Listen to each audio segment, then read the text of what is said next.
Oh, I'm Tina Mann. Rebecca McGlory. Sarah Knight. Marie Langston.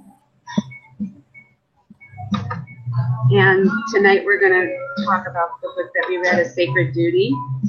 The first question is, having completed the book, how has your understanding and perception increased on the process of international policy and law?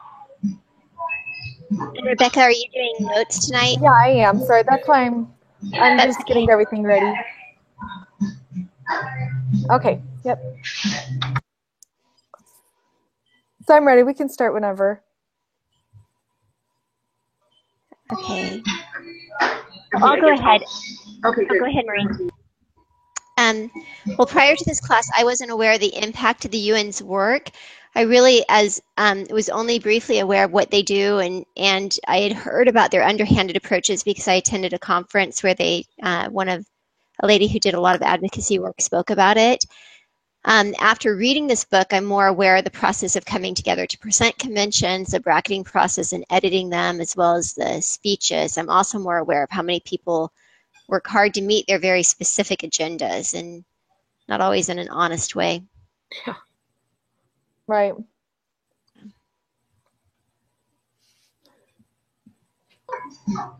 I'll chime in. I'm along the same lines as you, Tina. I was really, really shocked about the brackets and how everything works in international law. That to me, it seems completely different than just I would call it, I don't want to call it normal law, but law that we come in contact with every day. And it makes me kind of scared to use brackets anymore now. And how they just plug in words to manipulate a law. Right.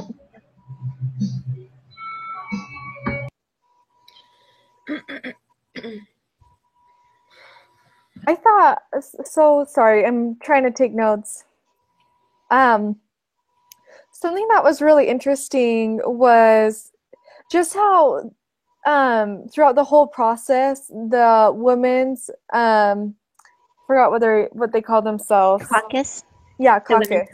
How they try to do different things to manipulate how the outcome came. Like when it was time to do the speeches, the majority of them were given by the women, and they were just trying to push Richard out of the whole process. And so it was just really interesting that they even had the power to be able to do something like that, because they were one of the biggest organizations there. And I think Richard even said this when at the very beginning, when one of the ladies stood up and was getting all mad about the whole process. I don't know if you guys remember what I'm talking about. Yeah.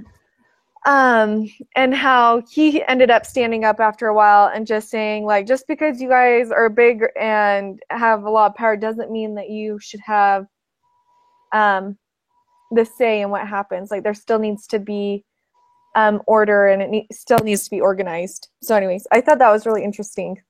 Yeah. They used a lot of fear and intimidation. I thought it was really crazy how, too, when he was trying to write, and they just kept coming into that room and just talking just so bluntly. I thought that was so rude. I don't know, like you said, I can't believe that they had so much power that was even acceptable to happen. I don't know. Right, and then they cut I think she was Muslim, the Muslim lady, right, out of the whole process. Yeah, that was. Yeah, I thought that just kind of blew my mind. That really angered me. Yeah. Hold on. Okay, do you feel we've covered that one sufficiently? We'll go on to the next one.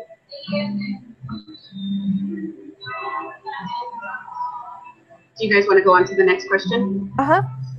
Yeah, that's fine. What role did you see the Lord playing in Professor Wilkins' efforts to advocate for families of the world, and what lessons did you learn for your own efforts?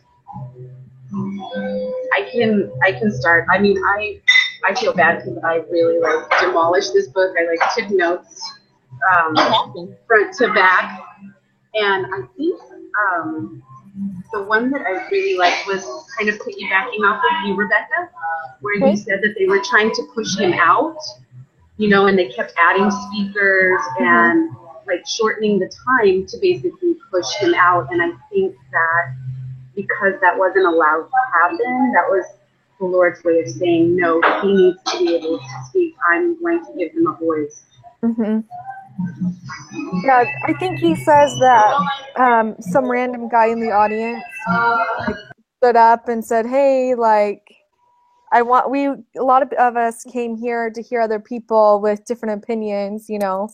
And so it was just interesting. I agree with you, Marie. I thought that was cool. Yeah.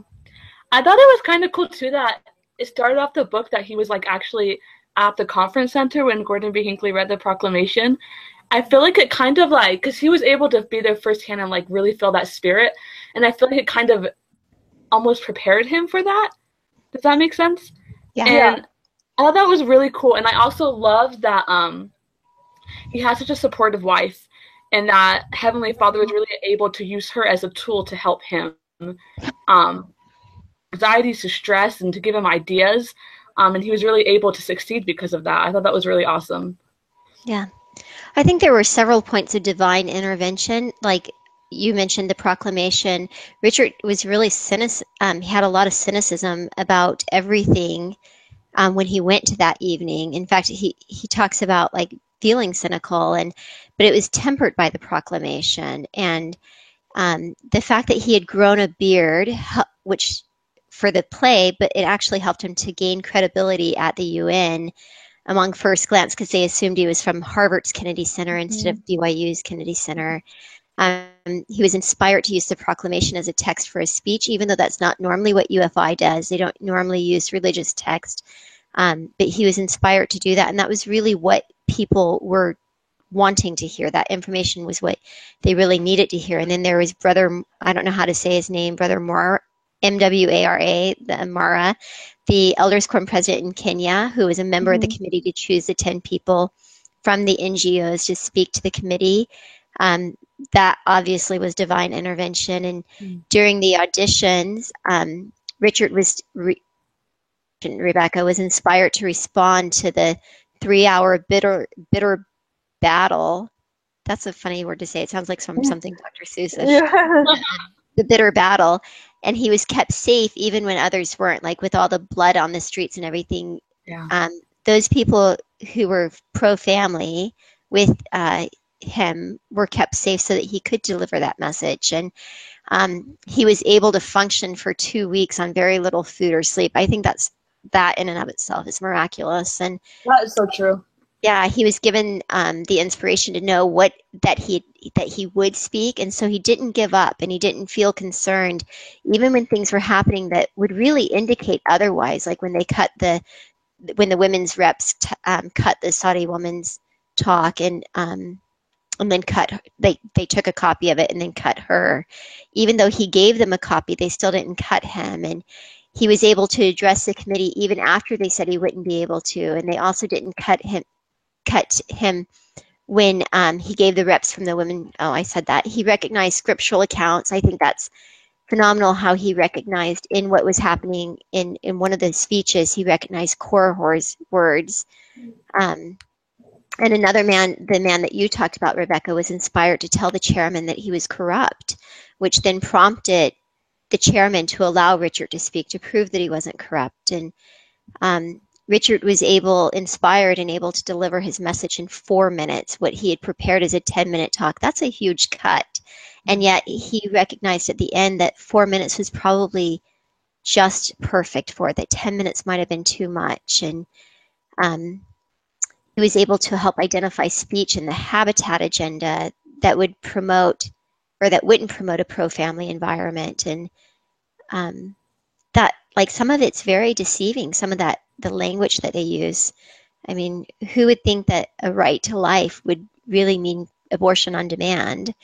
And so that was miraculous. And then the other thing that I thought that happened that was really divine intervention was when he sent Bradley Roylance in search of the 1949 UN document that actually described defined family as a mother and father. And the very first volume of documents that he picked up, that Bradley picked up, fell open to the page where the definition was found. That Oh yeah. had to have been divine intervention. Then when the group of Muslims asked Richard whether he was doing this based on his political belief or on his faith, it would be easy to say, well, it's my political perspective, because that's kind of the right answer in that situation. But when he said it was both, he's doing it because he knew it was what God wanted him to do, that answer helped him to pass the test with the Muslims and to develop a friendship. It was kind of the start of that friendship with the Muslims and the Islamic delegates that really played a huge role in the whole, what they called the Istanbul miracle. I just think there was so much divine intervention. There really was. Yeah. Awesome. I think, and I don't know if it goes into this later, I think to go along with that though, you read that, what is it called? The last part, is it the epilogue? Epilogue. Okay, epilogue. You read that and then it gets so discouraging in a lot of ways, because it's like all these miracles happen, all these things happen, and like you were saying, Tina, like it was just one after another. Like God definitely had his hand in it. And then just 2 years later, after all of that, what happened in Turkey, it was like it had never even happened. Yeah. And I think Richard says in there that it just goes to show that the fight for the family is an eternal fight. It's one that we have to constantly be doing, and it just made me feel tired, because here you read like, his 2-week experience, and then you're like, oh man, like you finally got that over with, and then it's like, oh, but it's not over yet, Right. So yeah, I don't know if any of you felt that same way, but I definitely felt the burden of it. I felt like it's intimidating. Oh yeah. All right, we'll go on to the next question. Even though the book was largely about Richard Wilkins' experience, what important supporting roles did you see others playing in this account, and why is it important to Richard? So I really thought Susan was someone that played an important role in making this all work, because she was the one that first recommended it to Richard that he should go. And she also was the one, that brought all the computer and all the supplies that they needed. Because if it wasn't for her, he wouldn't have really had a way to go through everything and, type out. He typed so many different things out, for people and for different reasons. And if she hadn't done that, then none of that would have been possible. So I feel like she played a huge role in making everything possible. Yeah. I was thinking Susan too. She was a huge role. And also kind of like what I said earlier, his wife, I feel like really played a huge role in helping him be successful in what he needed to do. Yeah, I agree. I think the emotional support she gave him was really incredible that she could do that. I think there were also financial sacrifices that both Richard and his family made. I mean, his family made sacrifices to have their dad gone that long, and also to the financial. I mean, he put so much on credit that later, I mean, that all comes out of their funds. I mean, that's not being reimbursed by anybody. So I think that's a huge one. I also think that Bradley Roylance, who is only mentioned briefly, but obviously helped to gather information and to do things. And the other person that I thought was really involved, the Islamic delegates, I think they were very supportive of his message and kind of working with them as a team. And of course, Brother Morara, or whatever his name is, played a role in enabling him to speak too. Yeah.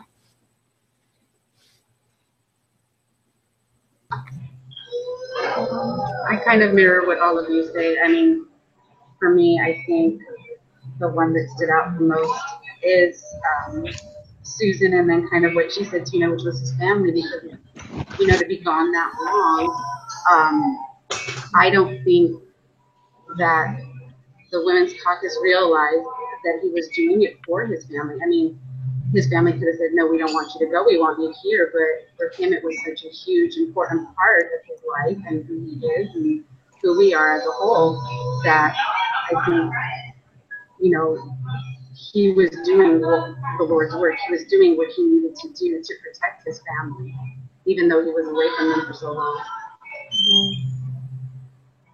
I loved how his wife talked about how it's okay that they didn't have their little romantic getaway, but that, like, what he was doing was more important. That really was so cool and so sweet that she was so selfless in that way and helping him do what she really put God above everything. And I thought that was so cool. Yeah. There was this one point where I actually like started crying. Yeah. I'm like home alone, like reading the book, and I'm like crying, just because it's like that's the kind of wife that you want to be. You know, you hope that your husband can turn to you in those times, and that I feel like in a lot of ways she was very inspired as to what to say. You know, she gave him the proclamation before he left. Yeah. And then when he called her because he was trying to write the speech and the ladies were in there. So he left and called her, and she was like, well, do you have the proclamation with you? You know, like, I felt like she was just very inspired all the time. I agree. Oh, that's so awesome. Okay, we'll go on to the next question. It is consequences and risks of minimizing or eliminating family and religion from public policy. I'll go ahead. When we no longer recognize family as a fundamental God-given unit, we remove boundaries that allow for success and happiness. If the mother and father are not important, then it prematurely elevates the status of the child, giving the child rights that can be easily manipulated and controlled by others. And additionally, we know that family policy works effectively. Mm-hmm.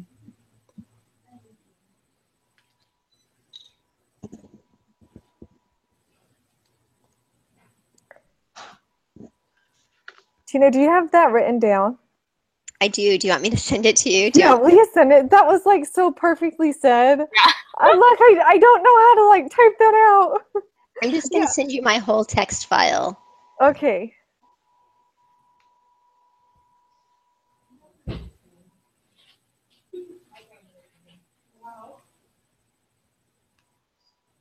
You guys can go ahead though. I didn't even. That one was a little bit more challenging for me. I couldn't really wrap my head around that one because I looked at the questions before we met. But for me, well, so something that I thought was interesting was there was that she was like the founder of like the women's group. I can't remember her name. It was like something Alva. Do you know who I'm talking about? Yeah, but I don't remember her name. Yeah, it was really interesting how the lady sitting next to Richard was telling him, you know, the background and of that the women's caucus and how the main lady, she actually wasn't for abortion or for some of these things, but because she got the ball rolling, it has led to these other things that have been really bad for the family. And so it just kind of showed that Satan uses these little things to just kind of like push it, and then it ends up opening up these other things that weren't even part of it originally. Does that make sense? That's true, yeah. Mm-hmm. But I just thought that was interesting.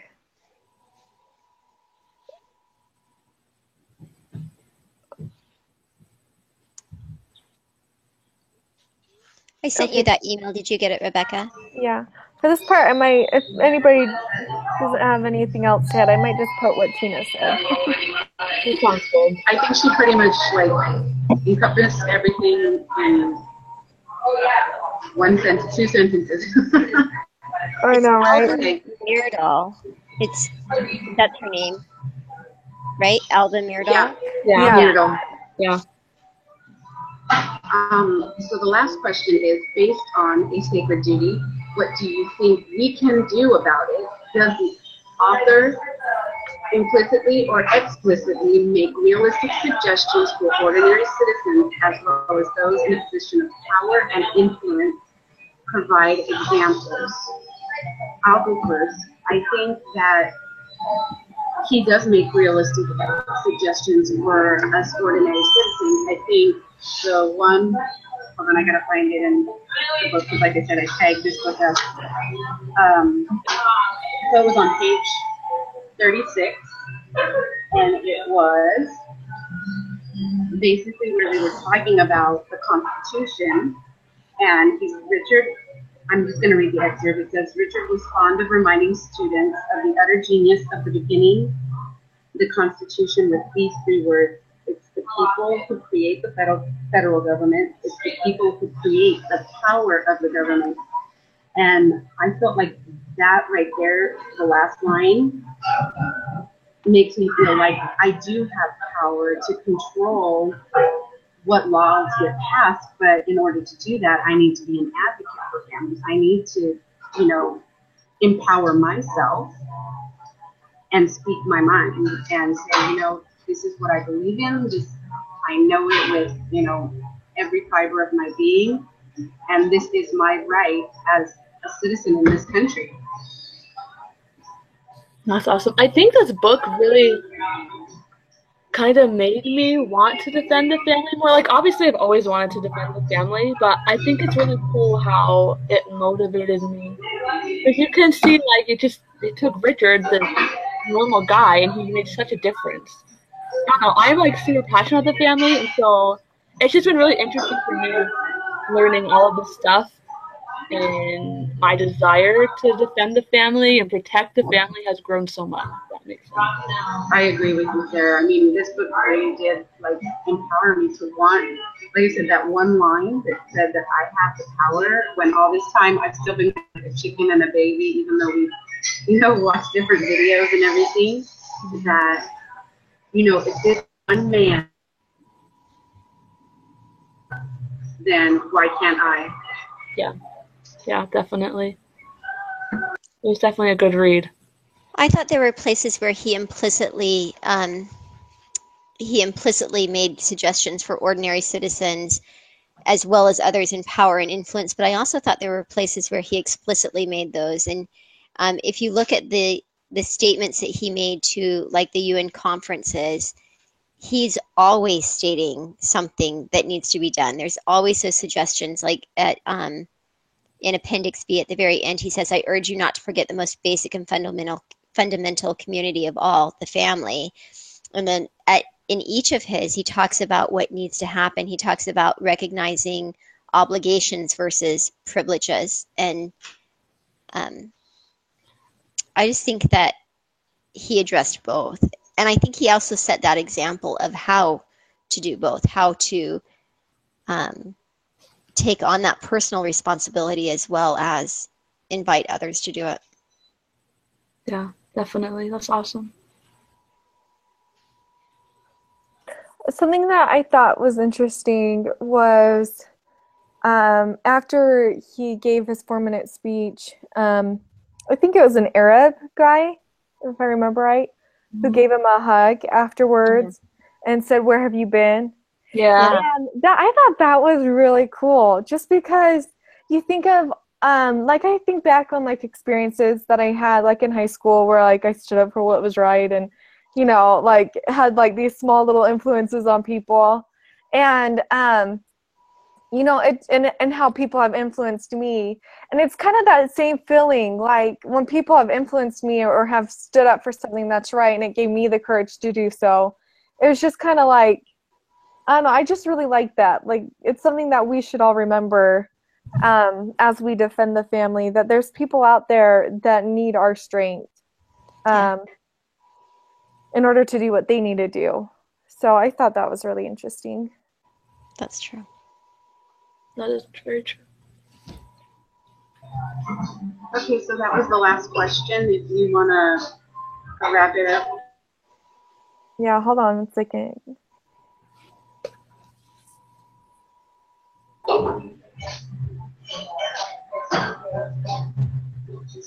Tina, I have a really quick question for you. If I muted my microphone, it won't affect the hearing you guys, right? No. Okay, perfect.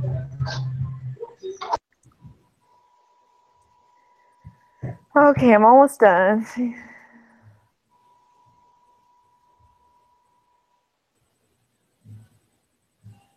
Okay. So it's kind of, I did kind of just bullet points, but let's see how this goes. That's great.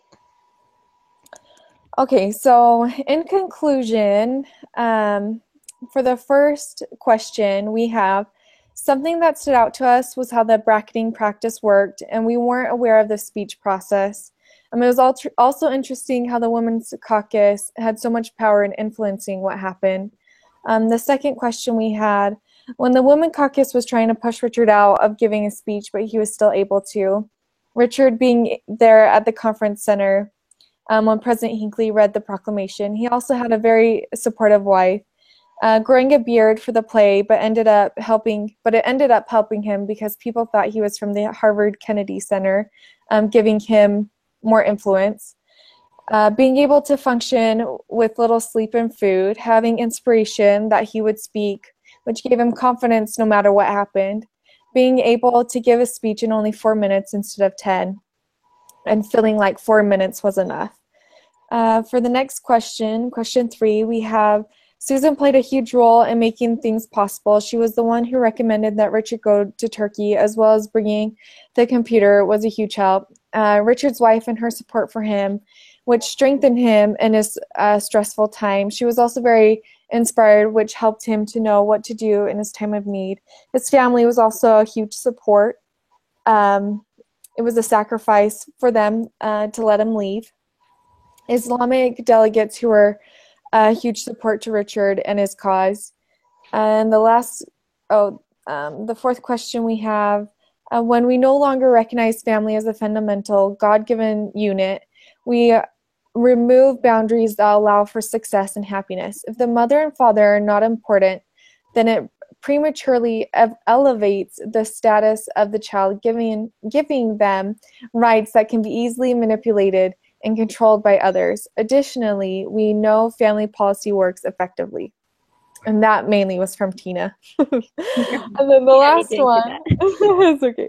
Last one was, he does make realistic suggestions, because there's one point where he talks about the Declaration of Independence and how it starts off, we the people. He explains that it's the people, not the government, who determines the law. We all agreed that this book has empowered us to want to defend the family, even though we may feel like we have a small influence. We can still make a difference. Another example is when the Arab man gives Richard a hug and says, "Where have you been?" It's a reminder that there are other people that need our strength and influence. Awesome. So that's what I have. Sounds great. All right. Okay. Okay, well, thanks, guys. Thank Thank you, you. everybody. I'll catch my test now, and then we'll post. Okay, Bye-bye. see you next week. See you next week. Okay, Bye. bye.